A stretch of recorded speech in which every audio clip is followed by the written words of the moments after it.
That's right, Disney is making their own trading card game known as Lorcana. But what is Lorcana? Is it fun to play? Is it exciting to collect? And is this going to be the new big TCG, or just a waste of everyone's time? Well, today we're gonna find out. This is Disney's Lorcana. In Lorcana, the goal is to get as many lore counters as you can, and whoever reaches 20 first wins. The primary way you'll be getting lore counters is by sending your characters on quests. On your turn, you can exert your characters to send them on a quest and gain lore counters equal to their quest value. Or, if you'd rather mess with your opponent, you can exert one of your characters to challenge one of their exerted characters. During a challenge, each character will deal damage to the other equal to their strength. Damage is persistent, and once a character's HP hits 0, it's immediately destroyed. I really like this system, as it forces you to weigh the benefits of questing against the risk of your character being challenged. In addition to characters, you can also play item and action cards. Items are cards that will stick around and provide a variety of effects, while actions only provide a one-time effect before being discarded. But to play any cards, you're going to need some ink, which you can get by exerting the cards in your inkwell. Once per turn, you can put a card with an inkwell symbol on it face down into your inkwell.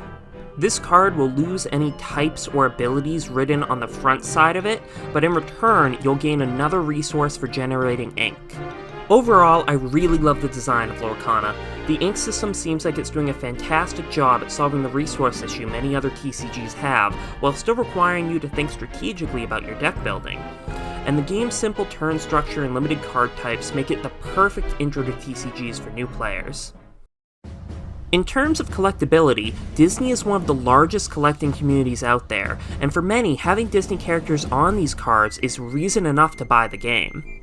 But even separated from its characters, Lorcana gives collectors a lot to be excited for. And when examining Lorcana's collectability, I think we should start with what is probably the most important thing: the artwork. Despite the wildly different universes that Lorcana brings together, the game's art style is actually pretty consistent. All of these cards look like they belong together, and they have a shared visual identity while at the same time having something special in each one of them. In each pack of Lorcana, you'll find a foil card that can be from any rarity. These use a process called cold foiling. This process only foils select parts of the card, making them stand out more. This process also prevents the cards from curling like many other foils do.